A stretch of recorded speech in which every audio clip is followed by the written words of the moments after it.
여러분,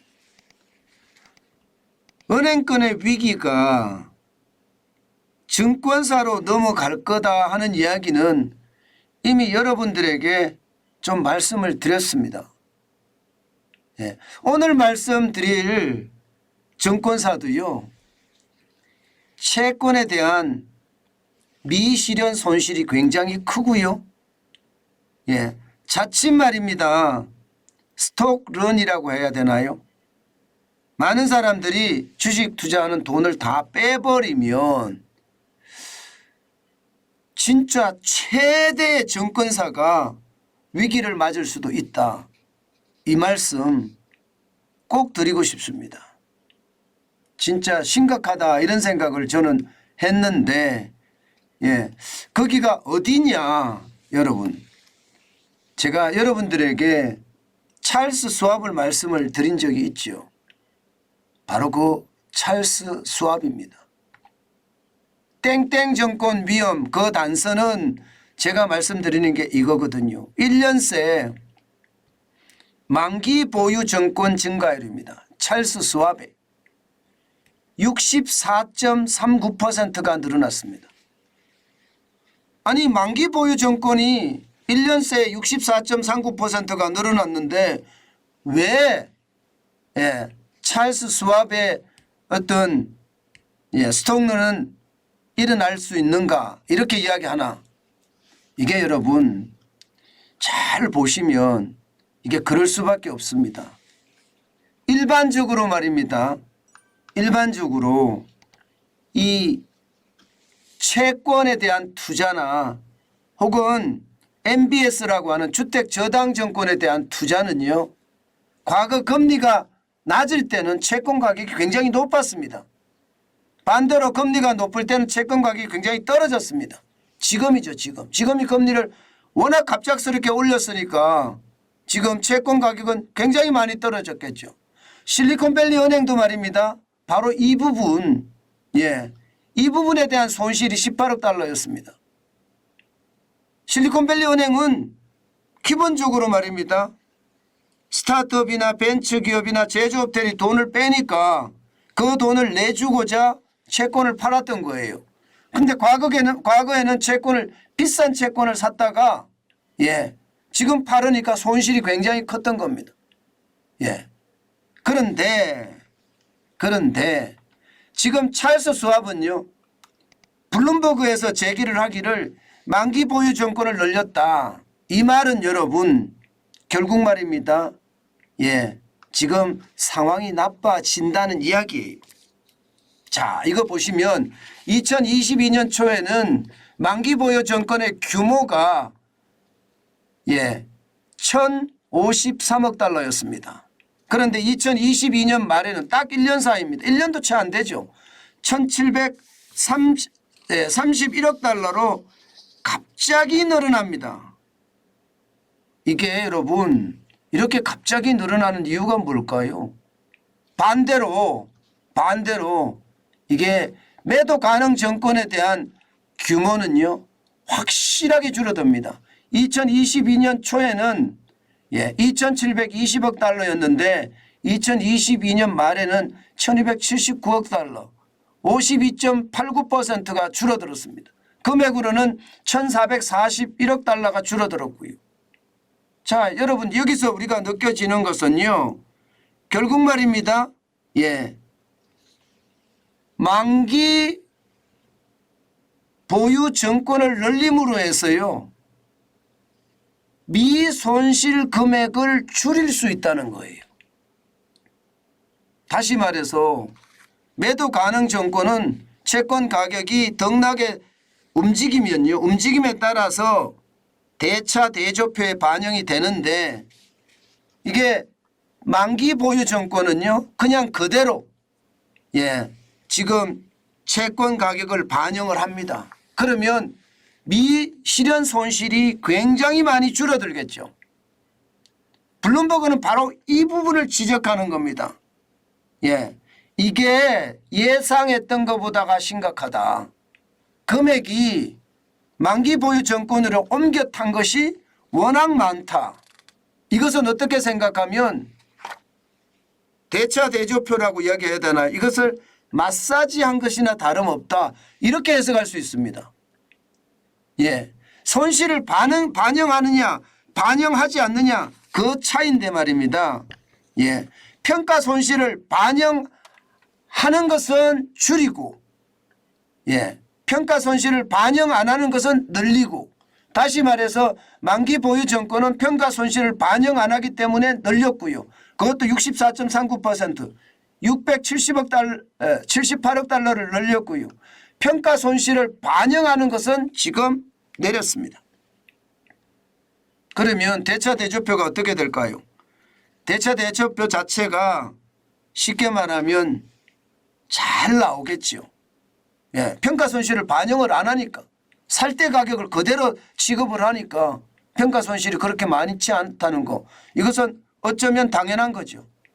지금 이것을 보고 있으면 여러분 실리콘밸리 은행이 했던 것처럼 아니면 CS라고 크레디트 스위스가 했던 것처럼 도이치방크가 했던 것처럼 찰스 스왑도 지금 뭔가 예, 대차 대조표를 마사지를 한다 이런 얘기가 지금 나오고 있는 겁니다. 지금 현재까지 매도 가능 정권의 미실현 손실 실제로 3년 전까지는 없었습니다. 그런데 지난 3월에는요. 지난 3월 50억 달러 이상으로 불어버렸습니다. 50억 달러 이상으로. 그러니까 이게 불안한 거죠. 굉장히 불안한 거죠. 지금 찰스 스왑은요. 매출의 절반 이상을 순이자 수익에서 예, 지금 나온다고 합니다. 순이자 수익이라는 게 고객들이 돈을 맡기면 그 돈을 예치한 돈으로 예, 또 나는 뭐 대출도 해주고 나는 또 투자도 하고 거기에 대한 수익을 예, 나누는 거잖아요. 그게 증권사목이 바로 순이자 수익입니다. 그런데 이 순이자 수익에 의존한다는 이야기는 채권의 손실이 엄청나다 이렇게까지 이야기할 수 있는 말입니다. 제가 여러분들에게 찰스 스왑에 대한 어떤 상황이 지금 뱅크런까지 일어날 수 있다. 뱅크런이라는 것은 찰스 스왑 은행도 있거든요. 예. 그런데 찰스 스왑 전체에 대한 어떤 예, 이 스톡런에 대한 이야기를 블룸버그에서 지금 끄집어냈던 겁니다. 실제로 말입니다. 예, 이 미실현 손실이 현재는 지금 50억 달러 정도 된다고 하지만 실제로 만기 보유 정권으로 이렇게 갈아탄 것을 감안해 보면 미실현 손실은 훨씬 더 클 수 있다는 그게 예, 블룸버그의 어떤 지적입니다. 결국 그게 말입니다. 시장 전체의 위험으로 가져갈 수 있다는 겁니다. 그러니까 시장에서는요. 찰스 스왑의 주가가 계속 떨어집니다. 지난 3월 23일에는요. 52.89달러까지 떨어졌습니다. 76.20달러가 30.59%가 빠져서 예, 23.31달러가 빠졌죠. 52.89달러가 지금까지 떨어졌습니다. 그런데 이게 별로 회복될 기미가 안 보입니다. 3월 23일 날 52.89달러였는데 3월 29일 날 지금 은행 위기가 잦아들었다고 이야기하잖아요. 그죠? 은행 위기가 잦아들었다고 이야기하는데도 55.22달러밖에 못 올라가고 있는 거고요. 오늘 마감 지수도 보면 예, 55달러 근처에서 움직이고 있습니다. 결국은 말입니다. 이 찰스 스왑에 대한 위기 상황이 점점 저는 커질 수 있다는 생각을 진짜 많이 합니다. 예, 여러분 시장에 대한 위협은요 저는 늘 상존한다고 생각을 해요. 그런데 이 찰스 스왑이 만약에 이제 은행에서 증권 쪽으로 이렇게 발을 돌린다면 위기의 상황이 말입니다. 아마 금융시장 전체에 대한 불안감은 굉장히 커질 겁니다. 그도 그럴 것이 여러분 찰스 스왑은 자산이 엄청나게 많습니다. 예, 지난번에 제가 말씀드렸던 찰스 스왑은요. 예, 이 지주회사 규모만 제가 말씀을 드렸는데 전체 증권사, 은행사 다 합쳐보면요. 7조 달러가 됩니다. 예, 그러면 우리 돈으로 하면 9,123조예요. 만약에 찰스 스왑에 대한 위기가 오면 굉장히 강력할 거라는 거죠. 예, 물론 지금 현재까지는요, 뭐 실리콘밸리 은행이나 크레디트 스위스처럼 그런 위기가 크다고는 이야기하지 않습니다. 그러나 주가가 계속 떨어져서 반등을 하지 못한다는 것은 여전히 찰스 스왑에 대한 위기가 상존한다는 뜻이에요. 그렇게 되면 실리콘밸리는 220조죠. 220조. 271조 한 7천억 달러 정도 된다고 하면요. 지금 크레디트 스위스는 750조 7천억 정도 되거든요. 5,310억 스위스 프랑이고요. 그런데 찰스 스왑은 어마어마한 규모입니다. 그렇기 때문에 그 충격의 어떤 강도가 굉장히 클 겁니다. 물론 지금 시장에서는 이런 이야기는 나돌고 있습니다. 이게 시장에 대한 금융시장 전체의 불안 심리가 높으니까 어느 회사의 약점이 뭔지를 자꾸 찾아내서 덜쳐낸다. 일종의 시장의 약점 테스트다. 뭐 이런 이야기가 나도는 것도 있습니다. 그러면서 지금 상황은 2008년의 금융위기 상황과 다르다. 이렇게 이야기하는 것도 있습니다. 그러나 중요한 것은요. 자꾸 불안 심리라는 게 은행은 좀 진정돼 가는 그런 모습을 보이지만 지금 다른 금융사로도 이게 전이되는 거. 특히 말입니다. 국채라든가 MBS라고 하는 주택저당증권을 사서 자산을 운용하는 곳. 여기에 지금 계속 몰려간다는 게 결국 말입니다. 자칫 잘못하면 충격이 될 수가 있다는 생각을 하게 됩니다. 제가 여러분들에게 사모펀드에 대한 위험성도 제가 말씀을 드렸죠. 사모펀드도 마찬가지. 이게 돈이 블랙홀처럼 빨려 들어갔는데 그 돈을 가지고 운영하기가 지금 만만치 않다는 거예요. 주식시장에서 운영하려고 드니까 등락이 너무 심하고 부동산 시장은 계속 떨어지는 와중이고 여기에다가 뭐 코인 시장은 이게 들어가기가 겁나는 거죠. 게다가 말입니다. 이게 채권 시장에 들어가려고 하니까 지금쯤 들어가는 건 괜찮은데 이미 들어갔던 게 손실이 너무 크다는 것. 이런 것들이 한꺼번에 지금 몰려 있다. 이렇게 지금 금융시장들은 예측을 하고 있습니다. 게다가 더더욱 심각한 것은요. 기준금리가 지금 미국 같은 경우는 5%까지 올라갔잖아요. 그러다 보니까 운용자산에 대한 예금금리라고 해야 되나요? 수수료금리라고 해야 되나요? 이것도 많이 내줘야 되는 판입니다. 그게 지금 만만치 않다는 게 시장의 이야기입니다.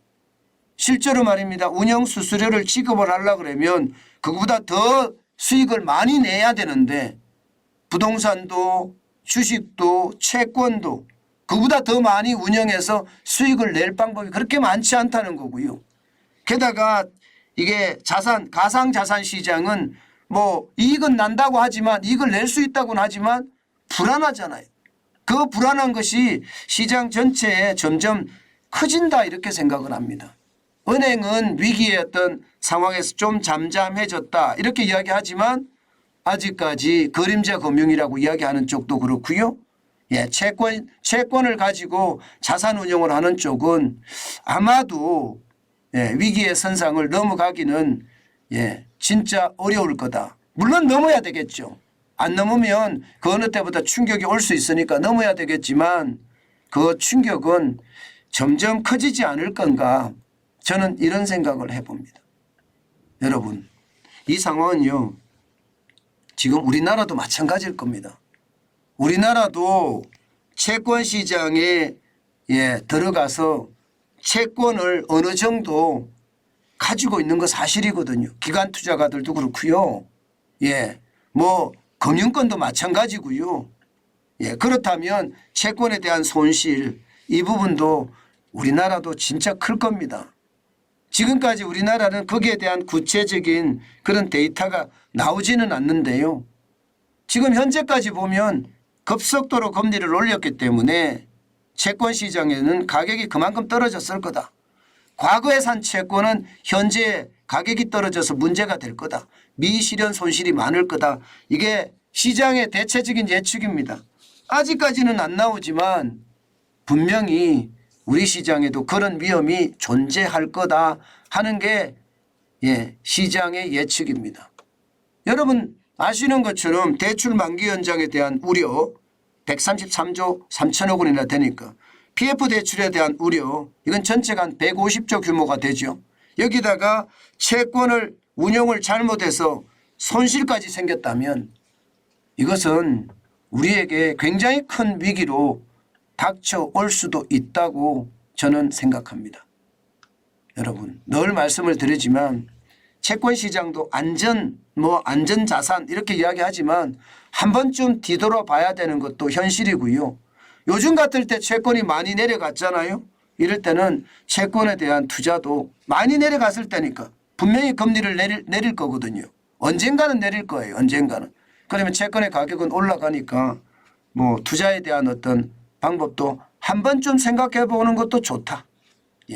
그러나 과거에 채권을 샀던 그 금액이 지금 미실현 손실이지만 실제 손실로 다가오면 위기를 맞을 수도 있다. 이 이야기 다시 한번 전해드립니다.